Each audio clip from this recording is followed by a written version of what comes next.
Sun travels வடமாகாணத்தில் சட்டப்பூர்வமான அனுமதியுடன் இயங்குகின்ற visa consultant and ticket agent. உங்கள் பெறுமதியான கடவுச்சீட்டுகள் ஆவணங்களுக்கு பாதுகாப்பான அனுமதி பெற்ற நிறுவனம் சன் டிராவல்ஸ்.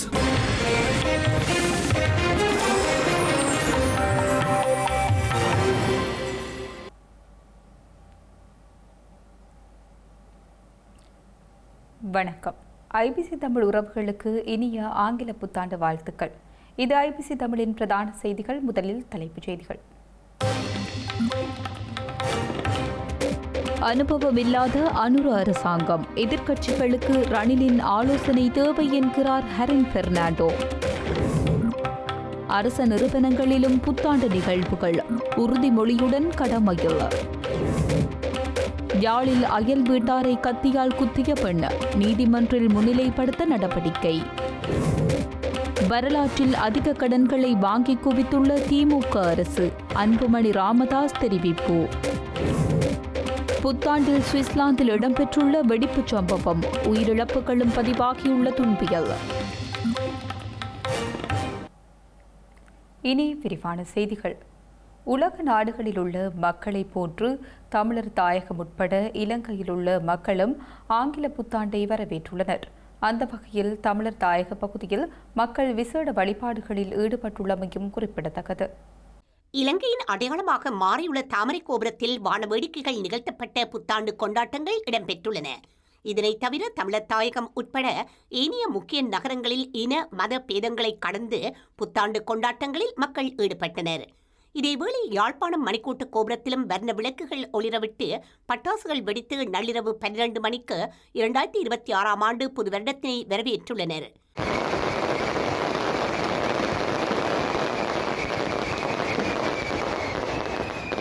கிளிநொச்சியில் புது வருடத்தை வான வேடிக்கைகள் பட்டாசுகள் கொளுத்தி கொண்டாடியுள்ளனர். A9 வீதி வான வேடிக்கைகள் வண்ணமயமான காட்சிகளினால் தோற்றமளித்தது.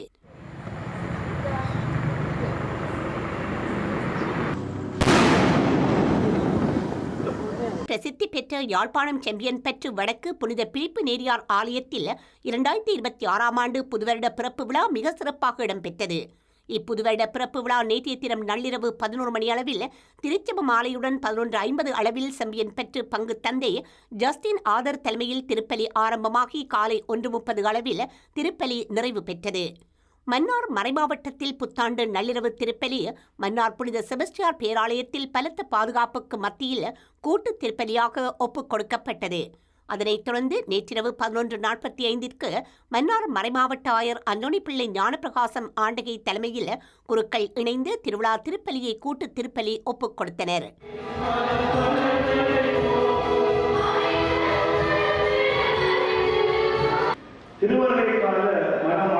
தூண்டுதல் பெற்று கிறிஸ்து பிறப்பின் மகிழ்ச்சி ஆளுகையின் கீழ் புனித தன்னிலை ஆளுகை நாமத்தை புகழ்ந்து அன்பார்ந்த திரை மக்களே, இந்த புதிய ஆண்டில் திரு அவையின் வாழ்விலும் தூய ஆவியின் செயற்பாடு மிக முக்கியமானது. எல்லா புகழும் மாட்சியும்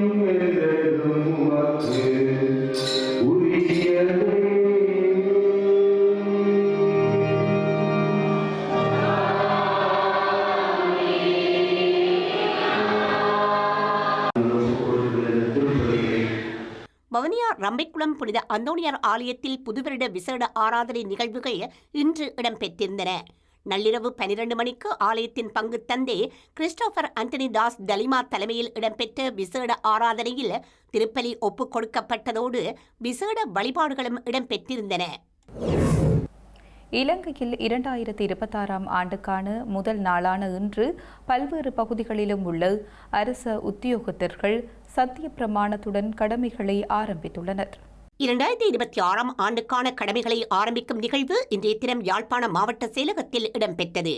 நிகழ்வின் ஆரம்பத்தில் ஸ்ரீலங்காவின் தேசிய கொடி ஏற்றப்பட்டு தேசிய கீதமும் இசைக்கப்பட்டது. தொடர்ந்து சத்திய பிரமாணம் இடம்பெற்றது. நிகழ்வில் யாழ் மாவட்ட அரசாங்க அதிபர் மருதலிங்கம் பிரதீபன் உத்தியோகத்தர்கள் கலந்து கொண்டிருந்தமை குறிப்பிடத்தக்கது.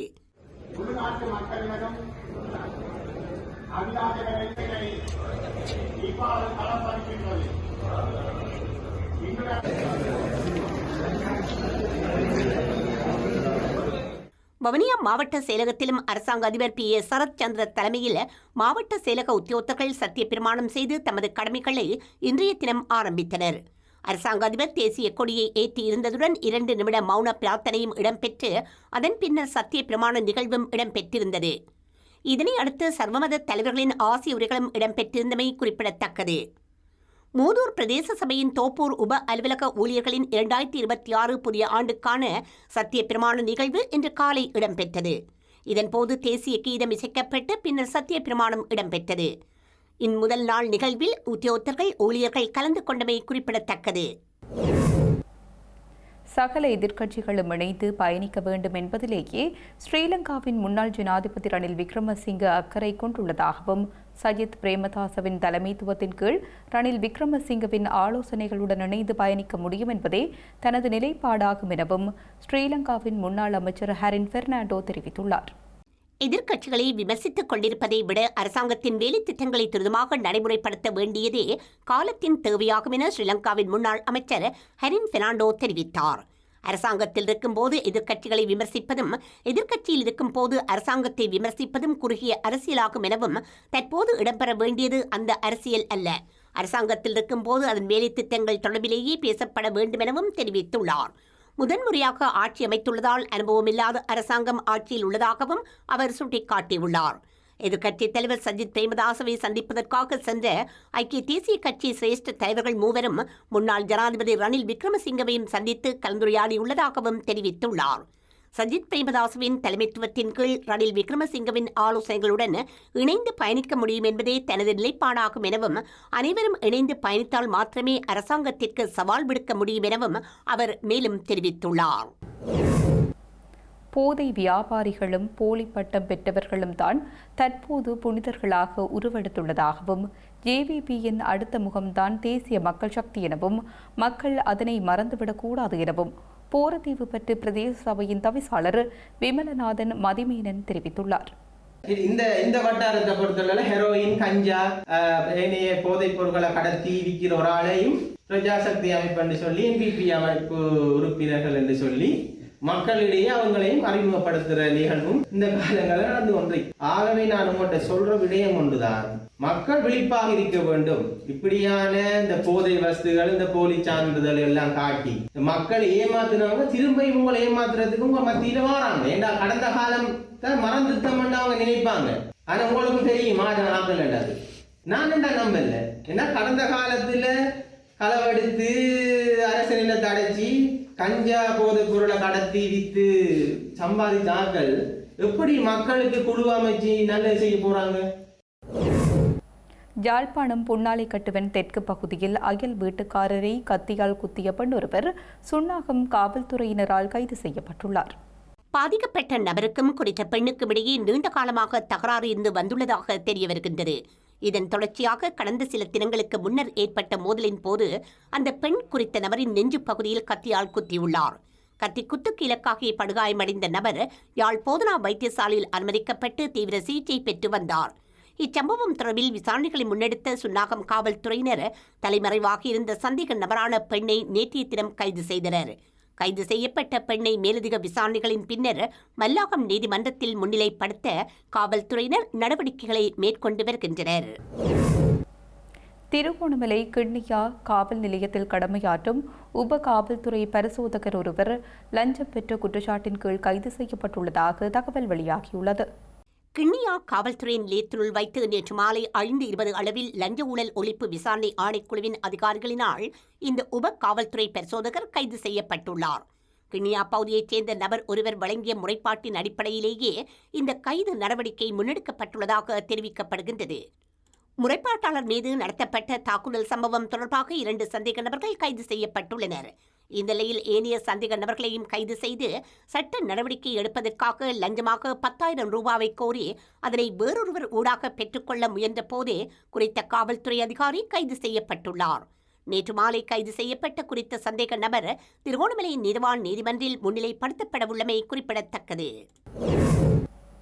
இலங்கையில் 2026 ஜனவரி மாதத்தின் முதலாவது நாடாளுமன்ற அமர்வு ஜனவரி மாதம் 6ஆம் திகதி முதல் 9ஆம் திகதி வரை கூடவுள்ளதாக நாடாளுமன்ற செயலாளர் நாயகம் குஷானி ரோகணதீர தெரிவித்தார். 2026 ஜனவரி மாதத்தின் முதலாவது பாராளுமன்ற அமர்வு வாரத்துக்கான பாராளுமன்ற அலுவல்கள் சபாநாயகர் ஜகத் விக்ரமரத்ன தலைமையில் நேற்றைய தினம் நடைபெற்ற பாராளுமன்ற அலுவல்கள் பற்றிய குழு கூட்டத்தில் தீர்மானிக்கப்பட்டதாக பாராளுமன்ற செயலாளர் நாயகம் குஷானி ரோகணதீர தெரிவித்தார். 2026 ஜனவரி 6ஆம் தேதி செவ்வாய்க்கிழமை முற்பகல் 9:30 முதல் முற்பகல் 10 மணி வரை நிலையிற் கட்டளை 22 குறிப்பிடப்பட்டுள்ள 1 முதல் 6 வரையான பாராளுமன்ற அலுவல்களுக்கு நேரம் ஒதுக்கப்பட்டுள்ளதாக தெரிவிக்கப்பட்டுள்ளது. முற்பகல் 10 மணி முதல் முற்பகல் 11 மணி வரை வாய்மூல விடைக்கான கேள்விகளுக்காக நேரம் ஒதுக்கப்பட்டுள்ளதுடன் முற்பகல் 11 மணி முதல் முற்பகல் 11:30 மணி வரையான நேரம் நிலையிற் கட்டளை 27(2) கீழான கேள்விக்காக ஒதுக்கப்பட்டுள்ளதாக குறிப்பிடப்பட்டுள்ளது. அதனையடுத்து முற்பகல் 11:30 மணி முதல் பிற்பகல் 3:30 மணி வரை கடற்தொழில் மற்றும் நீர்வாழ் உயிரின வளங்கள் சட்டத்தின் கீழ் 2371 கீழ் 35ஆம் இலக்க அதிவிசேட வர்த்தமானியில் பிரசுரிக்கப்பட்ட ஒழுங்கு விதிகள் மற்றும் கடற்தொழிலாளர் ஓய்வூதிய சமூக பாதுகாப்பு நலன்புரி திட்ட சட்டத்தின் கீழ் 2428 கீழ் 13ஆம் இலக்க அதிவிசேட வர்த்தமானியில் பிரசுரிக்கப்பட்ட ஒழுங்கு விதிகள் விவாதத்திற்கு எடுத்துக்கொள்ளப்படவுள்ளமையும் குறிப்பிடத்தக்கது. தெஹிவளை சாரணங்கர வீதி போதியாவத்தை பகுதியில் இடம்பெற்ற துப்பாக்கிச் சூட்டு சம்பவம் தொடர்பில் பல தகவல்கள் கிடைத்துள்ளதாக காவல்துறையினர் தெரிவித்துள்ளனர். கொகுவல சரணங்கர வீதி போதியவத்த பகுதிக்கு மோட்டார் சைக்கிளில் சென்ற இனம் தெரியாத இருவர் வீடொன்றின் மீது துப்பாக்கிச்சூடு நடத்திவிட்டு தப்பிச் சென்றுள்ளனர். துப்பாக்கிச் சூட்டில் 16 வயதுடைய சிறுமி ஒருவர் காயமடைந்து கழுபோவில போதனா வைத்தியசாலையில் அனுமதிக்கப்பட்டுள்ளார். இது தொடர்பில் போலீசாரால் மேற்கொள்ளப்பட்ட விசாரணையில் துப்பாக்கிச் சூட்டுக்கு இலக்கு வைக்கப்பட்டவர் சிறுமி அல்ல சிறுமியின் தாய் என தெரியவந்துள்ளது. துப்பாக்கிச் சூட்டில் காயமடைந்த சிறுமியின் தாய் நுகேகுட பிரதேசத்தில் கடந்த 22ஆம் தேதி பாதாள உலக கும்பலைச் சேர்ந்த துபாய் அவிஷ்க என்பவரின் சகாவை சுட்டுக் கொலை செய்ய உளவு பார்த்து உதவியுள்ளதாக காவல்துறை விசாரணையில் தெரியவந்துள்ளது. சிறுமியின் தாய் துபாய் அவிஸ்கவுக்கு சொந்தமான போதைப்பொருள் கடத்தல்களில் ஈடுபட்டு அவர் தொடர்பான தகவல்களை பாதாள உலக கும்பலைச் சேர்ந்த பனோவிட்ட அசங்க என்பவருக்கு வழங்கியுள்ளதாக காவல்துறை விசாரணையில் தெரியவந்துள்ளது. இது தொடர்பாக கொகுவில காவல்துறையினர் மேலதிக விசாரணைகளை மேற்கொண்டு வருகின்றனர். காலி மாநகர சபையின் விசேட கூட்டத்தின் போது அமைதியற்ற முறையில் நடந்து கொண்டு அரச கடமைக்கு இடையூறு விளைவித்த குற்றச்சாட்டில் எதிர்க்கட்சி பெண் உறுப்பினர் ஒருவர் உட்பட 5 பேர் கைது செய்யப்பட்டு நேற்றைய தினம் பிணையில் செல்ல அனுமதிக்கப்பட்டுள்ளனர்.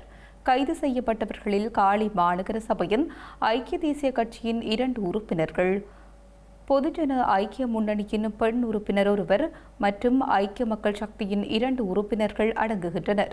கைது செய்யப்பட்ட சந்தேக நபர்களை தலா 5 லட்சம் ரூபாய் சரீர பிணையில் விடுவிக்க காலி நீதவான் உத்தரவிட்டார். கடல் கொந்தளிப்பால் திருகோணமலை கடற்கரை மூடப்பட்டுள்ளது. குறித்த கடற்பரப்பில் சிவப்பு கொடி ஏற்றப்பட்டுள்ளதாக தெரிவிக்கப்பட்டுள்ளது. கடல் அலையின் வேகம் அதிகரித்துள்ளதாகவும் காலநிலையில் ஏற்பட்ட மாற்றங்களால் கடல் கொந்தளிப்பாக காணப்படுவதாகவும் தெரிவிக்கப்பட்டுள்ளது.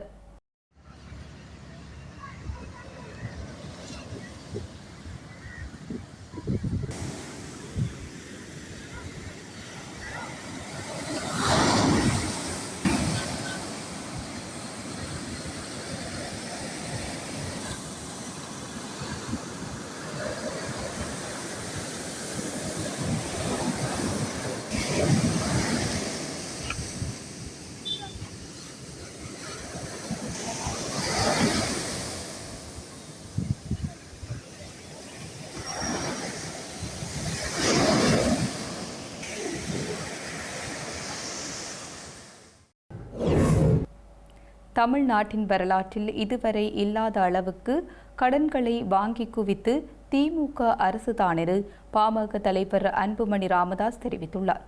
தமிழ்நாட்டில் திமுக அரசு பொறுப்பேற்ற நாளில் இருந்து 2025ஆம் ஆண்டு மார்ச் மாதம் வரையிலான 4 ஆண்டுகளில் 3,86,797 கோடி ரூபாய் கடன் வாங்கி குவித்துள்ளதாக அன்புமணி ராமதாஸ் தெரிவித்துள்ளார்.